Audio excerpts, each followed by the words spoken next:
Welcome to the deep dive. Today we're doing something pretty critical. We're looking way beyond just, recipes or the latest diet trends.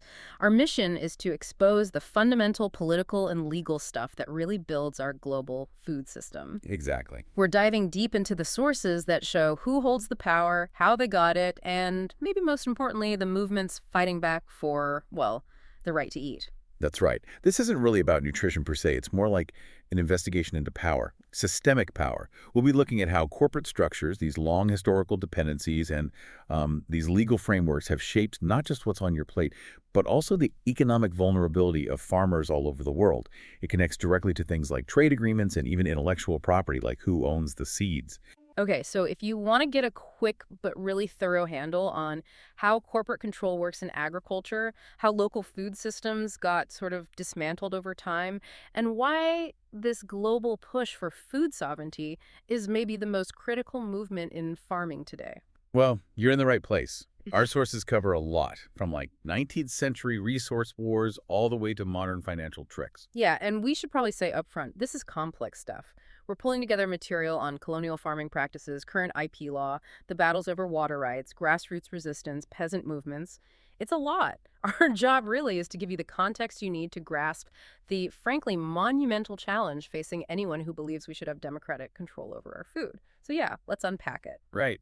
So to understand the scale of corporate power today, this consolidation, this reliance on industrial inputs, we kind of have to go back.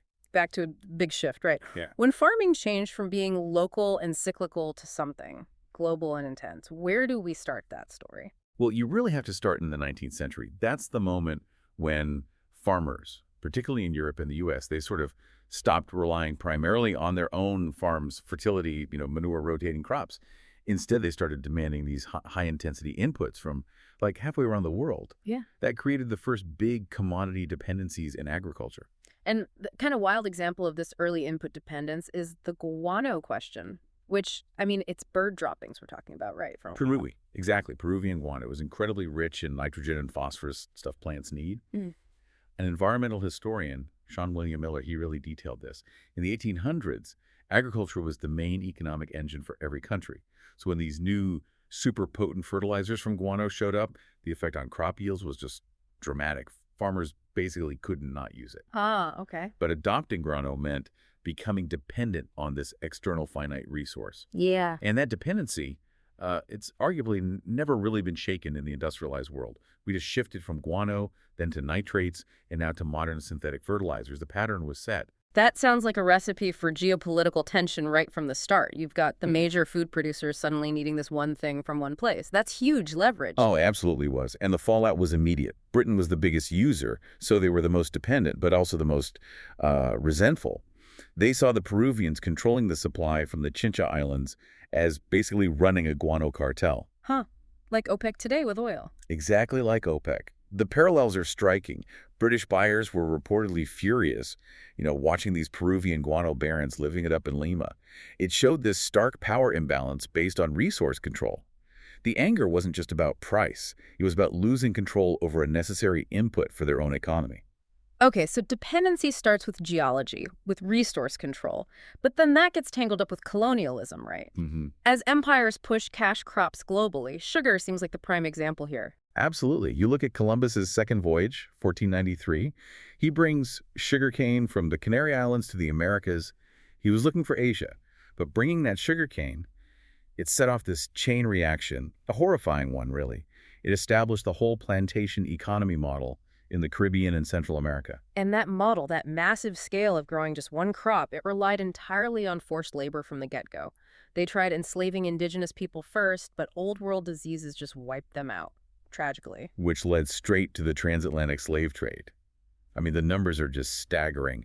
Over centuries, something like 11 million Africans were forcibly brought over to fuel the demand for sugar. And to tie it directly back to the food system, things like rum distilled drinks played this central, really evil role, often used as actual currency in the slave trade itself. You just can't separate the rise of sugar from the human catastrophe it was built on. And then there's a different kind of consolidation, maybe less about direct forced labor, but definitely about power and politics, with the East India Company and tea. Right. Tea became the absolute bedrock of the East India Company's power, both financial and political. By the early 1700s, around 1718, tea overtook silk as their main import from China. At its peak, tea was something like over 60% of the company's total trade. But here's the kicker, the food government link. The tax, the duty collected just on that tea, it accounted for about 10% of the entire British government's revenue. 10% of the whole national budget from one company trading one commodity. Yep. That's incredible political leverage, isn't it? Yeah, no kidding. And they used it. They successfully lobbied Parliament to pass laws banning tea imports from other European countries, basically creating a monopoly. After they beat the Dutch in 1784, they had near total control of the global tea trade. It just proved that controlling a high-demand, high-tax commodity gives you the power to write the rules in your favor. So this massive shift from local food systems to these globally controlled commodity chains dependent on inputs or political muscle, it must have had huge ecological effects too, especially in places being colonized. Our sources look at New England, for example. Yeah, this is a really crucial point, often missed. The indigenous people in New England, they had sophisticated ways of managing the land. It wasn't untouched wilderness. They used fire deliberately. Right, they'd burn large areas of forest, maybe once or twice a year. Exactly. And it wasn't random. The sources say it was purposeful to clear out the undergrowth, the rubbish. This created these open, park-like forests, easier to travel through, better for hunting, and also good for planting their crops. It was active management. But then the Europeans arrive, bringing diseases. And as indigenous populations were decimated, those annual burns stopped. William Wood wrote about it. Places where many Indians had died years earlier were quickly getting overgrown with much underwood. The landscape changed, became troublesome to travel through, according to these observers. The ecosystem literally shifted because the managers were gone. And on top of that, Europeans brought their livestock, which caused new problems. Immediate competition for resources. Roger Williams wrote about pigs, specifically. The English brought pigs, and these pigs would just go around digging up clams along the shore at low tide, as the Indian women do. So the pigs are directly competing with people for a key food source. It's a form of ecological violence, really. The imported animals, especially pigs, directly competed for staples like shellfish. So colonization wasn't just political. It was about imposing a whole new ecological system, one based on extraction, favoring European animals and crops. It laid the groundwork for the industrial model we see now. Okay, so if the 19th century set up dependency with things like guano and sugar, the late 20th century really perfected corporate control, using finance, using law. Let's get into these modern mechanisms. The scale of consolidation just in the U.S. is kind of mind-blowing. It really is. By 1997, think about this, just 3 huge companies accounted for nearly 20% of all the money spent on food in the U.S. 20% from 3 companies. Who were they? Philip Morris, which at the time owned Kraft Foods and Miller Brewing, plus Conagra and RJR and Nabisco. 3 boardrooms controlling a massive slice of the national food budget. And sometimes these corporate moves weren't even obviously about food. The sources mention mergers between food giants and cigarette companies like Philip Morris and RJR. That wasn't just about selling more cheese or crackers, was it? No, not entirely. It was a very calculated financial strategy, basically asset protection. How did that work? Well, you had these stable, profitable food assets, think Kraft cheese, Nabisco cookies, generating steady cash flow. They deliberately merged these with the tobacco assets, which were becoming huge liabilities because of lawsuits over health impacts. So it was a preemptive move. They used the reliable food company profits to sort of build a financial fear wall, shielding the overall corporation's stockholders from the massive tobacco lawsuit payouts they knew were coming, shuffling assets to protect against liability. Wow. That cynical doesn't even cover it. Okay, but let's look at the actual processors, the companies in the middle that control inputs and outputs. ADM, Archer Daniels Midland, often comes up. Yeah, ADM is like the classic example of this type of agribusiness giant. They are everywhere. World's largest producer of lysine, that's a vital amino acid for animal feed. World's largest processor of soybeans and corn. When one company has that much control over the processing infrastructure and key inputs like lysine, they have enormous power over the farmers. And they use that power. Sources mention a USDA investigation in the 90s where independent ranchers were actually scared to speak out against big meat packers like IBP back then. They feared retaliation, economic ruin. Absolutely. The power imbalance is just so extreme. Speaking out could literally cost you your livelihood.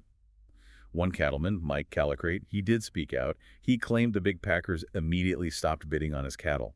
He argued their so-called efficiency, the way they kept prices low for themselves, was really just an efficiency in stealing from the farmer. Okay, but how does that efficiency in stealing work structurally? It's about controlling the bottlenecks, the choke points in the system. So ADM controls the price of essential feed inputs like lysine, soy, corn. That sets the farmer's cost floor. Then, the giant meat packers, they control most of the slaughterhouse capacity. So they set the price ceiling the farmer can get for the finished animal. So the farmer gets squeezed from both ends. Exactly. They become price takers, not price makers, as the sources put it. They have to accept the prices offered for their inputs and for their final product. The theft is capturing that margin that arguably should belong to the producer simply by dominating the infrastructure. This connects directly to how trade agreements often favor these large players too. Which leads perfectly into the policy and legal structures that keep farmers locked in this dependent position. You mentioned trade agreements. Experts like Stephanie Mercier point out that the big push for free trade from the 90s onward, it was sold as a way to boost the U.S. by opening foreign markets for American surpluses. Right, the narrative was positive. We'll export more grain. But the reality, the long-term effect, was that American farmers lost control over their own markets. They became those price takers, selling into volatile global commodity markets at whatever price was offered. Meanwhile, they're forced to buy their necessary inputs, feed, seed, fuel, often from monopolized suppliers at high prices. Yeah. Decades of data show that the prices farmers receive often just don't cover the cost of production. It's a structural trap, often fomented by those international trade rules. And this is even reinforced by things that were supposedly set up to help farmers, like the checkoff programs, these mandatory fees farmers pay. Yeah, the checkoff system is, well, it's kind of insidious in this context of consolidation. These programs fund those big generic ad campaigns, got milk or beef, 'twas for dinner. Every single producer, big or small, has to pay a small fee per unit, say 15 cents per 100 pounds of milk sold. Okay. But because all that money gets pooled for these huge national generic marketing campaigns, who benefits most? The biggest operations, the ones with the most volume. Exactly. Take dairy. These massive factory farms like the McCloskeys producing, I think the figures was 4 million school milk cartons worth of milk a day. They pay their small checkoff fee per unit, sure, but they benefit enormously from the overall increase in national demand spurred by those ads. Meanwhile, the small family dairy farm down the road, they also pay the fee, but they can't compete on scale. They get driven out of business faster, partly funded by the very system meant to support the industry. So the policy actually accelerates consolidation and hurts the family farms it was maybe originally intended to help. That feels fundamentally broken, like the whole philosophy is off. Many argue it is, because it celebrates extraction over, say, husbandry or care. Yeah. You hear the statistic, right? One modern farmer feeds 56 people, or whatever the number is now. It's hailed as this triumph of technology. But critics like Wendell Berry argue very forcefully against this. He says this so-called efficiency is only achieved by swapping expensive energy, fossil fuels, synthetic fertilizers, pesticides for actual farmer knowledge, for careful methods for, care. And the long-term price for that swap is the degradation, even destruction, of the farmland itself. The system rewards maximum yield right now, even if it exhausts the soil. It favors methodology, following the checklist of inputs over genuine ecological understanding and care. The result is a system that actively works against the land's own resilience. And to keep this whole high-input, slightly fragile system running profitably, the final piece of corporate control seems to be manufacturing desire. Engineering what we want to eat. It's clear the industry's main goal is profit, not necessarily wholesome food. Oh, absolutely. They pour vast amounts of money into researching the precise allure of salt, sugar, and fat. Finding that bliss point that makes food irresistible, addictive even. And often, internal concerns about nutrition get completely overruled. The classic story is the cereal aisle, right? Back in the 50s and 60s, the cereal wars, companies just kept making everything sweeter. Sugar Crisp, Sugar Smacks, Sugar Jets. Yep, and the sources detail how in-house company dietitians would raise red flags about the soaring sugar levels. They'd voice real health concerns. And what happened? They got shut down. Marketing VPs basically told them, look, we have to go sweeter to compete, to survive. Market share, profit. That trumped health every single time. And this engineering of desire gets even more sophisticated. It becomes about what the sources call consumer permission, where the food doesn't even have to be the thing it claims to be, it just has to taste like it or give you the feeling of it. Right, the Rice Krispies Treat cereal example is fascinating. They were developing it, and hit a snag. Hmm. The cereal couldn't actually stay gooey and sticky in milk like the real dessert does. It just dissolved. They thought they'd failed to replicate the experience. So what did they do? Focus groups. Exactly. They took it to consumers. And the big insight, the kind of aha moment, was realizing people didn't need it to be physically gooey. They just needed the flavor of gooey. Hmm. That taste alone was enough. It gave consumers permission, in the marketer's terms, to believe they were getting that treat experience, even though the texture was gone. That idea of permission is powerful. It's like, what are we as consumers willing to let them take away? Nutrition, real ingredients, texture, in exchange for convenience or a low price. Precisely. The system offers a trade-off. Compromise on quality, accept the illusion, and in return you get ease or affordability. And by accepting, we inadvertently validate that industrial model. Okay, so this whole industrial system, consolidation, engineered food, it takes a massive toll on the people working in it and on the planet itself. Let's talk about the human cost first, the labor exploitation baked into the supply chain. Yeah, the food industry has this long, grim history of seeking out vulnerable labor forces willing to work for very low wages and really tough conditions. Yeah. And it's not just in faraway places. We see it today, even somewhere like Vermont, which you might picture differently. Latinx farm workers are absolutely essential to the state's huge dairy industry. But their conditions are often terrible, right? Isolation, problems getting enough food themselves sometimes, constant fear of deportation. Exactly. They migrate thousands of miles, often leaving family behind, primarily seeking food security for those families back home. They endure these really difficult conditions basically as an economic necessity. It's a direct result of the system demanding cheap labor. And this isn't just a U.S. issue or a Mexico issue, it's global. Sources mention Driscoll's suppliers in Europe facing similar problems. Right. A 2022 investigation found serious abuses by Driscoll's various suppliers in Europe. Workers earning less than minimum wage, working illegal hours. It confirms this is a systemic issue tied to the structure of global agribusiness, not just specific local laws or lack thereof. The pressure for cheap produce is universal. And the fact that these big companies can move production anywhere in the world, that must undermine efforts to improve conditions for workers here, say, in the U.S. Absolutely. It creates a constant downward pressure. If American farm workers organize and demand better wages or conditions, the company can threaten to, or actually just shift production offshore to a place with fewer regulations or cheaper labor. It's a global race to the bottom, ensure the human cost of cheap food falls on the most vulnerable. The system almost requires that inequality to function. And while the human workers are exploited, the animals caught in this system, they're treated less like living beings and more like cogs in a machine or like a crop. That's literally the language used sometimes. In industrial livestock farming, the scale is so vast that animals stop being individuals. They become, as you said, a crop, a mass-produced thing that generates a yield. Husbandry is replaced by factory production logic. The details from hog confinement operations are pretty grim. Thousands of animals packed into these huge metal sheds. Yeah, massive buildings housing thousands of pigs. They spend their entire lives indoors on concrete or slats. The density, the stress, it has serious health consequences for the animals. What kind of consequences? Well, the statistics are stark. In many of these industrial hog facilities, something like 10% of the pigs don't even survive long enough to make it to slaughter. They die from disease or stress right there in the sheds. And think about it. Their entire lives are spent inside. The only times they see daylight are maybe being moved to a finishing barn and then the final trip to the slaughterhouse. Any connection to natural behaviors, to the land, is completely severed. Efficiency trumps welfare. And this industrial approach, this focus on yield above all else, it has a direct damaging impact on the environment too, especially the soil.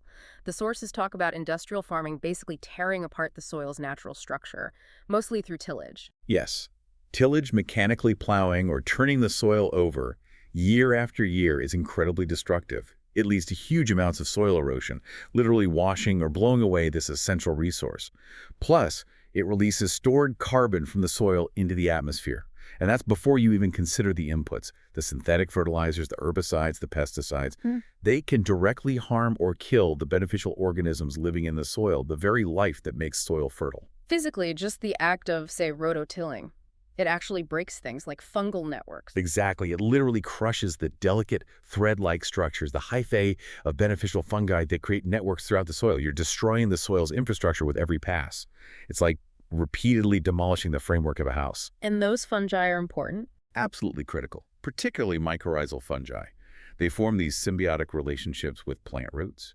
They act like extensions of the root system, reaching out much further into the soil to gather nutrients, especially things like phosphorus. Phosphorus often gets locked up chemically in the soil, unavailable to plants. These fungi can unlock it and transport it back to the plant. When you till aggressively, you sever those connections. You destroy that natural nutrient highway. The plant becomes more dependent on added synthetic fertilizers. So destroying soil health isn't just bad for the farm, it has bigger implications for climate change too. Huge implications. The sources warn about this legacy load of CO2. Even if, hypothetically, we stopped all fossil fuel burning tomorrow, there's so much excess carbon dioxide already up there that it will continue warming the planet for potentially thousands of years. So we don't just need to stop emitting, we desperately need ways to pull that existing carbon out of the atmosphere and store it somewhere stable. And soil, healthy soil, can do that. Is that where regenerative agriculture comes in? Precisely. Healthy soil, rich in organic matter and microbial life, is a massive carbon sink. Regenerative agriculture offers a practical pathway to rebuild that health. Pioneers like Gabe Brown talk about key principles. What are those principles, basically? Well, the core ideas are things like minimize soil disturbance, so no-till or low-till farming. Keep the soil covered at all times, either with cash crops or cover crops. He calls this soil armor. Maximize plant diversity. Keep living roots in the ground as long as possible, and integrate livestock back onto the land in a managed way. Gabe Brown tells a story about just seeing a crop-dusting plane spraying pesticides on a neighbor's field and feeling dismayed, knowing that stuff drifts everywhere.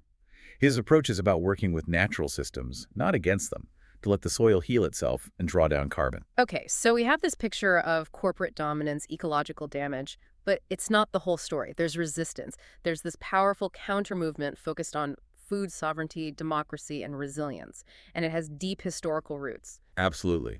Particularly within Black communities in the U.S., self-reliance around food has always been more than just gardening. It's been a form of resistance against systemic racism and food injustice. This stretches way back from, kitchens being vital places for passing down culture and food traditions, right up to organized political movements like the Black Panther Party, tackling hunger directly in their communities. And Fannie Lou Hamer's work is just such a powerful example of that organized approach.